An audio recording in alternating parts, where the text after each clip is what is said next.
why Jackie died. We also get a confirmation of who else survived from the wilderness, and also we find out that person might have been involved in Travis's death. So the time has come. Jackie reveals to everybody that Shauna slept with her boyfriend and she is pregnant by him.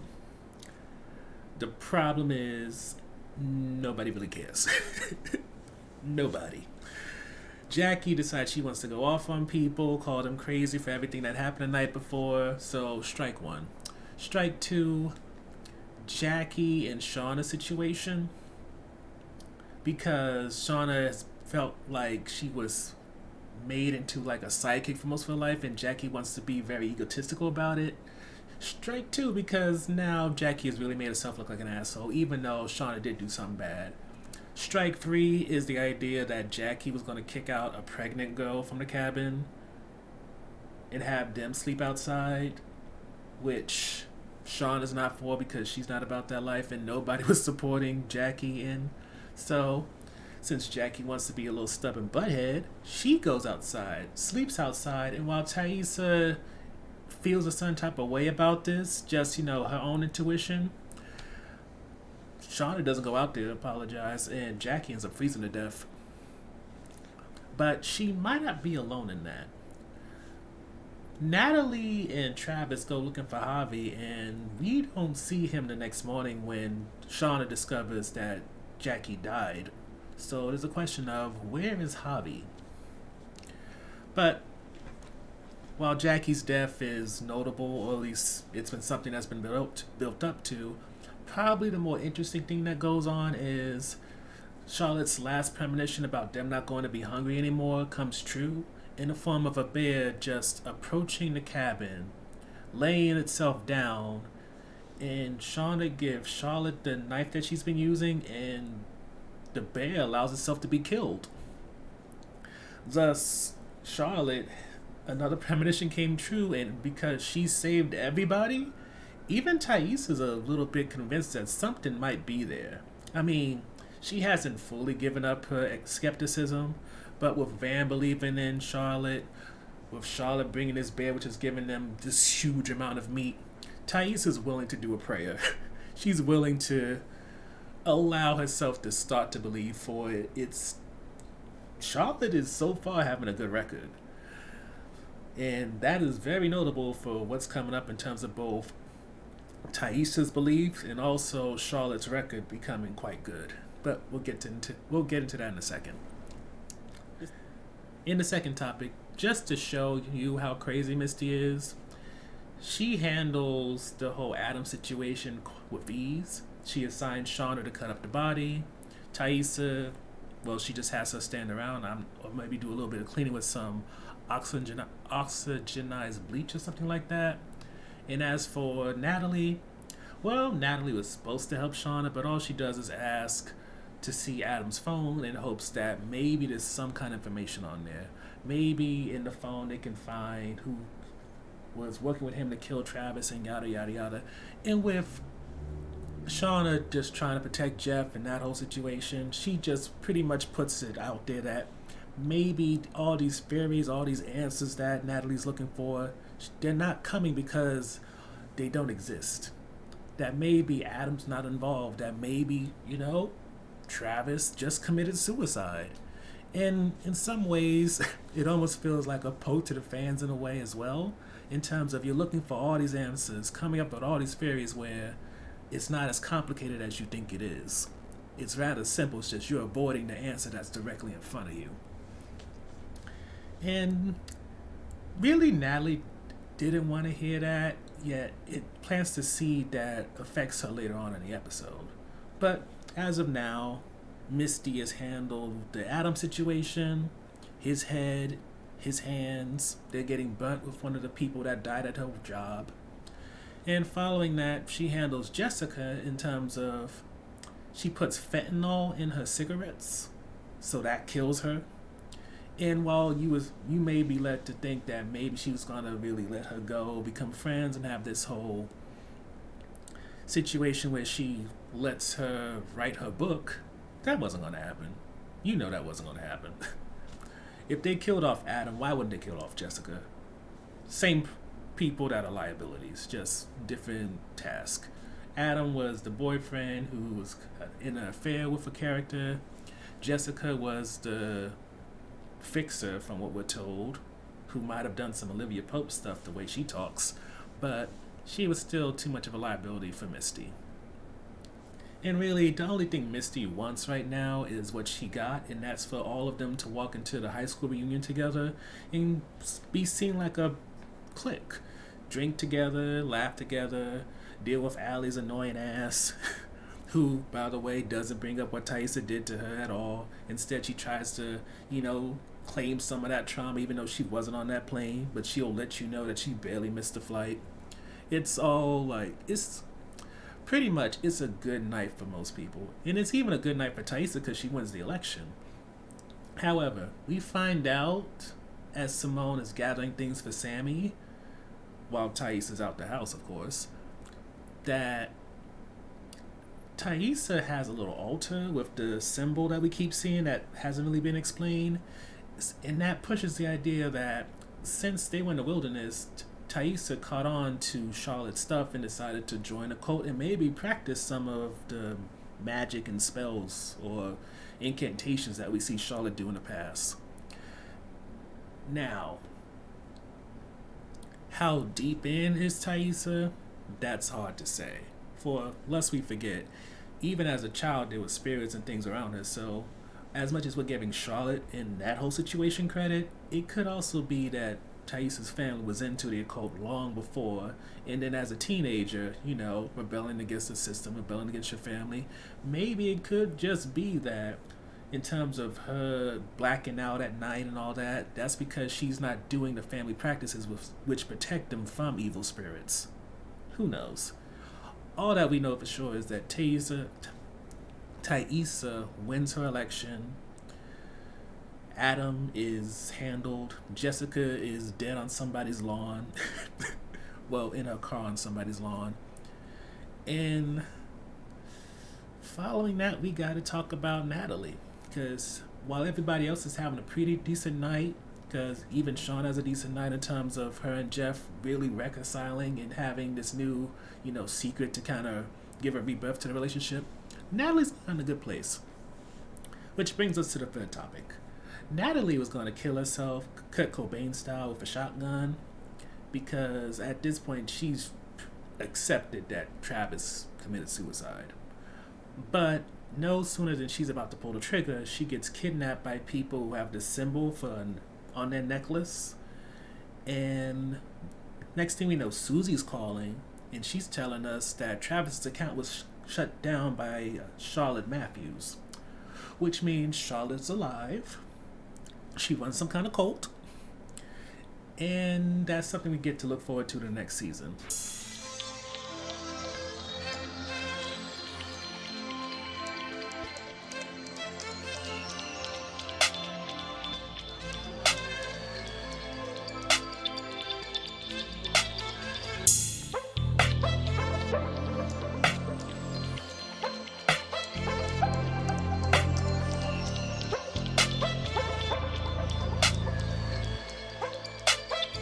The first highlight is just learning how Jackie died. We were told from the beginning that Jackie is dead, but the question is, how did she die? Why did she die? And whether or not that was related to why Jeff and Shauna still take up time with Jackie's parents, even though they're as much assholes as Jackie was. And we got our answer. Jackie wanted to be stubborn and go outside in order to make a point. She died because she froze to death, and Shauna was warned by Taissa that she should probably go out there, apologize. Shauna decided not to do it, so her best friend died outside. Hence, creating a sense of guilt for her. Shauna could have went outside and done something. Jeff could have not have cheated on Jackie with her best friend. So, mutual guilt. Hello, Jackie's parents. But as we've seen, after 25 years, they finally decided, you know what? Enough is enough. You're as bad as your daughter. We don't want to mess with you no more. And In a way, you can kind of see Jackie's death as poetic because she decided she wasn't going to adapt to the wilderness. She wanted to stay in place, so she literally froze in place. Dark joke, but very true. The next highlight is how Shaw is being built up for season 2, and it's mainly in the sense of yes, Charlotte, we didn't get to have a proper introduction for when it comes to the past. Yet when you think of all that Charlotte has been building up to till now, in terms of her being off her meds and having all these premonitions, her recruiting Van in a way, her influence on Misty and what that could lead to, because you know Misty for approval, ooh, what would she do for that? So that's going to be interesting. And let's not forget, she also convinced Taissa, who was a huge skeptic, a straight up atheist, if not agnostic, when it comes to faith and religious practices. She got her on board. And then we start factoring in Travis had to have some part of it too, since he got killed likely for dealing with them. It just snowballs into all types of things, which for season 2 could be so great. Like, just in terms of Van has mostly operated as Taissa's girlfriend at this point, but with her being part of Charlotte's clique, especially one of the original members, it means she has to be developed. It means it has to be more to her than us seeing a glimpse of her drunken mom on the couch or her making out with Taissa. At least that's what we're hoping. And maybe when it comes to Mari and the other ones, especially some of the junior varsity members that were in the background who I was kind of like, who the hell are they? They could join in and possibly get developed too. So there's a lot of hope and a lot of weight being put on to what Charlotte brings to season 2. Especially because with Travis officially being dead and Natalie letting that go, she is now what Natalie's going to be focusing on, since Natalie's character is pretty much obsessive with one single topic, and that's the new one. And speaking of Natalie, the third highlight has to be watching her hit rock bottom, because compared to learning Jackie died, this actually had an emotional effect. This was what we needed when it came to it seemed like Van was going to die when Laura Lee died. This was everything. It was intense. It was emotional. I was getting teary-eyed. And it's because while we know Jackie was going to die for all this season, at the same time, you can't deny that her actress is a big-name actor, so her getting killed off is a major thing. So when it comes to Natalie and Juliette Lewis, there was the vibe that, yeah, you can suspend your disbelief because this is about to go down. And with that, your shoulders got tense. I don't know about you, but I was starting to get a little teary-eyed because we've been on such a journey with Natalie. We know her story about drug addiction and everything. And as much as we hated how much her character was so strongly focused on Travis, as we said in the previous recap/review, Travis making it through gave her hope and faith that she can do so as well. So him truly killing himself, that took out all of her faith and ability to possibly continue. Because unlike Taissa, she doesn't seem to be into that cult stuff. Unlike Shauna, she doesn't have a husband, she doesn't have a child. And while she's still kind of cool with Kevin, who she talks to in this episode, he moved on. Either he has a whole new girlfriend or else he's back with the mother of his children. So who does Natalie have? Nobody. And with that, her putting that gun to her head did not seem like a cry for help, or her trying to figure out a means to, I don't know, maybe hope that Misty was still watching her in some way. She wanted it to be over, and if they didn't snatch her up, it would have probably been. And that was hard to watch.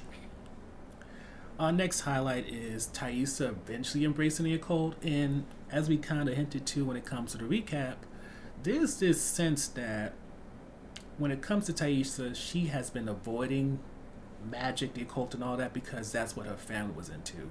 Because otherwise, how do you explain the eyeless man snatching her grandmother's eyes? How do you explain her weird sleepwalking thing which has her up in trees eating dirt and stuff like that?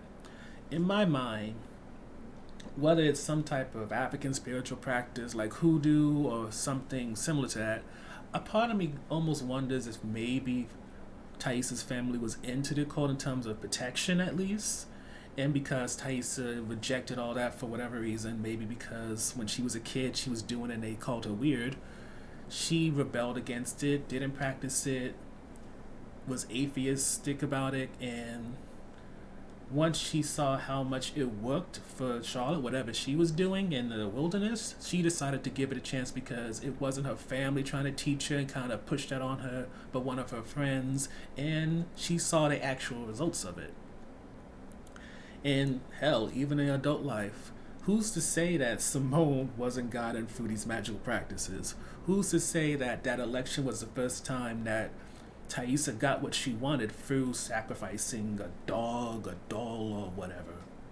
There is so many things you need to ask when it comes to Taissa and this whole sacrificial altar thing, because as we listen to her talk to Shauna about, she went to a lot of notable colleges. She got a high-paying job. She just won a state election as noted as one of the first black state senators in New Jersey. So I'm not trying to play that whole and all the I'm not trying to play that whole the only way that black people can get ahead is because of the Illuminati or magic, but clearly that's the line that this show wants to go, and I just want to see how many things have magic contributed to the progress of Taissa's life.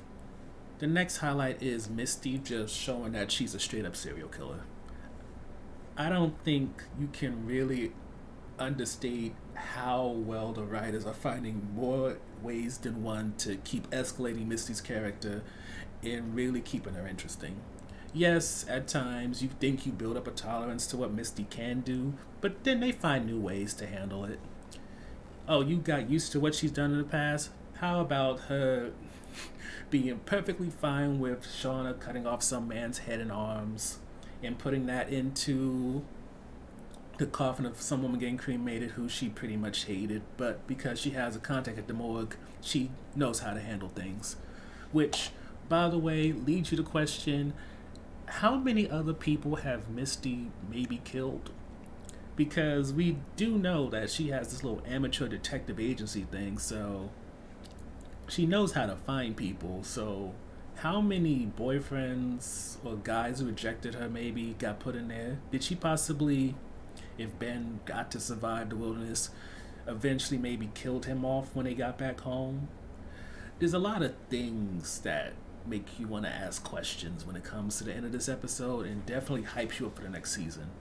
But one more thing with Misty is, I think we have to really appreciate how, as much as she wants attention and could have definitely taken that Jessica deal and really committed to it, instead she valued the fact that she got what she always wanted. Misty might be a serial killer, but she's also at the same time somebody who you could put on a leash, for lack of a better term. As long as you pet her, show her attention, she's not going to bite the hand that makes her feel calm and loved and nurtured. And I do wonder, with them sharing this secret, will that mean that Misty gets to properly be back in the fold now? Or is this just a momentary thing where now she's going to go back to it being sort of a bit of a cold relationship where until there's a new threat against the group, she's going to have her little quiet life as a nurse and everybody else is going to stick to what they have? One short highlight we want to add in is just Jessica dying, and it's only because for a hot minute we didn't think that was going to happen. But also, part of Jessica's final moments was her talking about she's a fixer, and with that in mind comes the question of, what did Taissa truly pay her for? She revealed that she was supposed to just investigate people, but what would have happened if, Shauna was willing to talk, Misty was willing to talk, and things like that? Would Jessica have killed them or set them up to get killed? Would she have found a way to silence them beyond money? There's a need to question, when Jessica was doing all this investigation, including into Travis, did she learn anything about anyone besides Travis and his whole bank account getting closed thing? Since there is a need to wonder, what are these ladies hiding that we didn't get to know because we were so focused on the whole Adam thing, Jeff's blackmailing and stuff like that? So the last highlight is just understanding Shauna and Jeff's relationship a bit more, and even seeing it heal due to having a secret. I think with everybody knowing that Shauna got with Jeff because that she cheated, because he cheated on Jackie, that becoming common knowledge kind of took the life out of their relationship. But now with them having the secret of Adam's death, Jeff being a blackmailer, and Randy being involved, if you want to add that into it, that is kind of not spice things up because now they're not hot and heavy and all over each other, but I think it gave the relationship new life. Their relationship was born on a secret. That secret was exposed.